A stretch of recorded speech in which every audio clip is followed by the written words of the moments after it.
दिगंबरा दिगंबरा श्रीपाद वल्लभ दिगंबरा दिगंबरा दिगंबरा श्रीपाद वल्लभ दिगंबरा दिगंबरा दिगंबरा श्रीपाद वल्लभ दिगंबरा दिगंबरा दिगंबरा श्रीपाद वल्लभ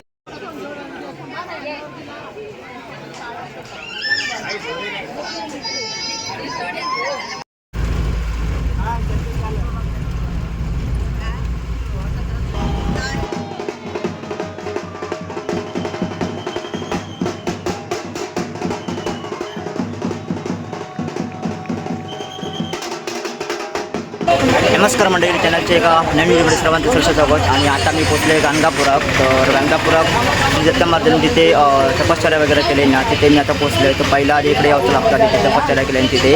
आणि पादुका असत ना, तर मेन मंदिर दुसरीकडे असं म्हणजे गाणगापुरातच असा नदीच्या बाजू. तर आता तिथे तपश्चर्या केल्याने तिथे मी इथं. तर बघूया औदुंबराचं झाड वगैरे कसा आणि ती जागासुद्धा तुमचं मी दाखवते तपश्चर्या केल्याची. तर चला तर मग बघूया. तर म्हणजे आता मी पोचले जिथे दत्त महाराजांनी तपश्चर्या वगैरे केल्याने त्या भीमा अमराजा संगमावर. तर आता मी तुम्हाला दाखवते ती जागा आणि त्याच ठिकाणी दत्त महाराजांनी तपश्चर्या वगैरे केल्याने. तर आता आपण पुढे जाऊन बघूया. तर सुंदर अशी जागा असा आणि दोन नद्यांचा संगम आपल्या तिकडे बघू गावचा. तर आजूबाजू दुकानं वगैरे सुंदर अशी बघू शकतात. आणि जेव्हा हे ताट वगैरे घेत असतात फुलांचा आणि त्यात एक धाबा वगैरे असता, तो या झाडात बांधतो लागता औदुंबर. तर त्या झाड असा ह्या औदुंबराचा आणि बाजूक बघू शकतास. आणि खाली या नदी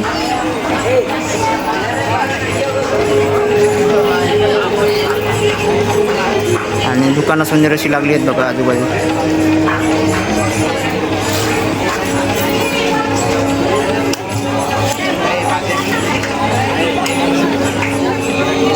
तर आता आपण जाऊया खाली आणि बघूया नदी वगैरे खाली आहे या साईडला. आणि जे धागे वगैरे देतात ना, जेव्हा ते आपल्या ताट वगैरे घेतो आपण, पूजा साहित्य देतात सगळं. त्या झाडा इथे झाडात बांधू लागता तो धागो आणि आपल्या मनात जी इच्छा असते ती पूर्ण होतं या झाडात बांधल्यानंतर.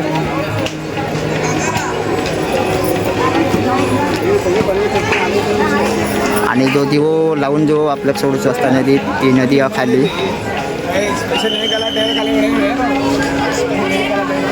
तर मंडळी माझ्यासमोर तर बघू शकतो ह्यो असा भीमा आणि अमराजा या दोन नद्यांचा संगम. आणि तिसरी नदी गुप्त हा असा म्हटला जाता. तर आता तुम्ही बघू शकता दिवो वगैरे आम्ही पेटतो नदीमध्ये सोडलो आणि नारळ वगैरे सोडलो. तर सुंदर असो ह्यो आपल्या क्षणीकडे बघू गावता आणि तीर्थक्षेत्र दत्त महाराजांचा. आणि जिथे दत्त महाराजांनी तपश्चर्या केल्याने ती ही जागा असा. आणि जिकडे तुमका बोललं धागो वगैरे बांधतात औदुंबराच्या झाडाक त्यावरती असा त्या साईडला. तर भाविकांची गर्दी बघू शकतास.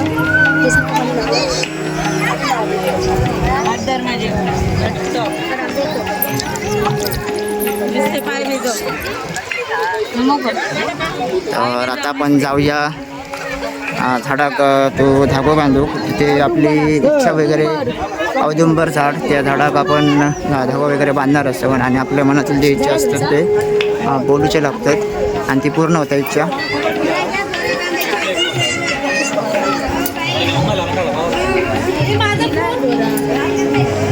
तर समोर माझ्या बघू शकतास औदुंबरचं झाड.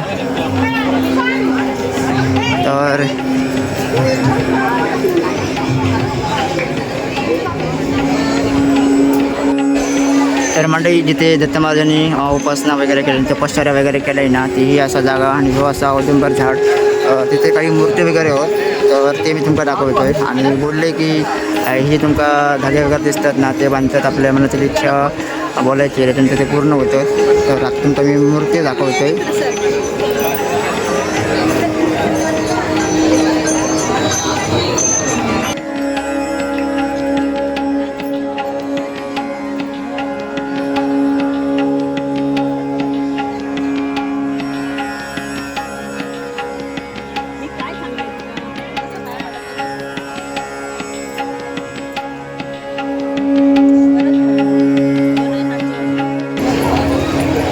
आता आता दर्शन वगैरे घेऊन झालं आणि आता इकडे धाबा वगैरे बघून झालो आणि हो असा पारायण हॉल समोर बघू शकतास.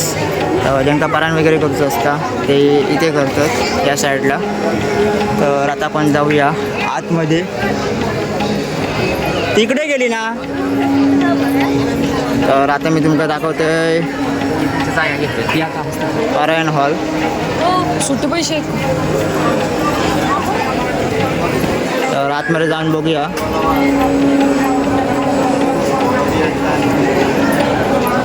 तर एवढं भव्य असं मोठं पारायण हॉल बघा आणि इथे आता पारायण करून सगळेजण बसले आहेत. त्या साईडला बघू शकतात.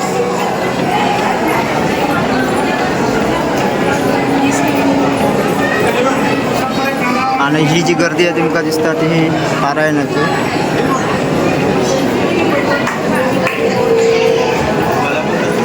ये बेटा लवकर ये राजा.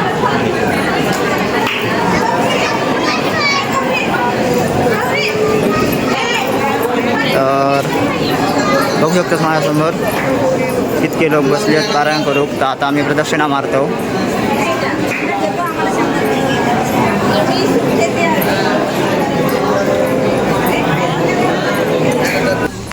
तर मंडळी आता आम्ही पोचतो दत्त मंदिरकडे जिथे पादुका मंदिर असतं मेन मंदिर.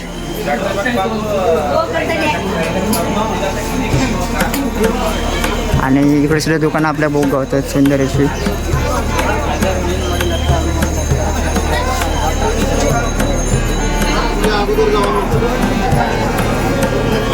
तर मंडळी आज गर्दी बघू शकतात भाविकांची भरपूर गर्दी आहे. आणि सुंदर असं तुमचं मी मंदिर दाखवतोय. बाहेर सुंदर दाखवतोय कळस वगैरे मस्तपैकी आपल्या भोग तुला.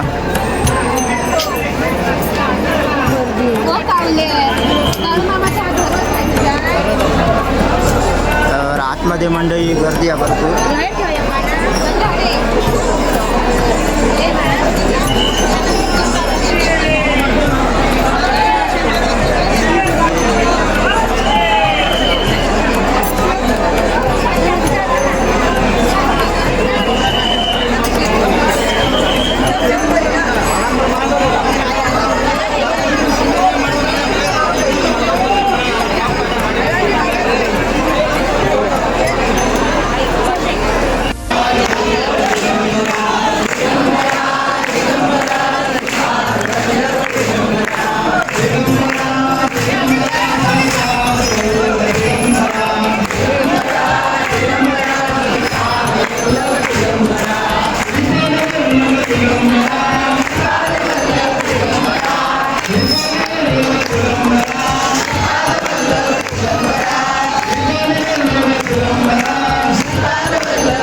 तर म्हणजे एवढी तुमचं कसं वाटतं नक्कीच एक कमेंट करून सांगा. आणि जास्तीत जास्त तुमका मी दाखवचे प्रयत्न केले की गाणगापूरचा मंदिर आतमध्ये वगैरे कसा आता बाहेरून माका दिसत नाही, कारण पूर्ण पत्रा वगैरे लावलेले पॅकअप केलेला पूर्ण मंदिर, त्याच्यामुळे मंदिराचा कळस वगैरे दाखवता गावाक नाही.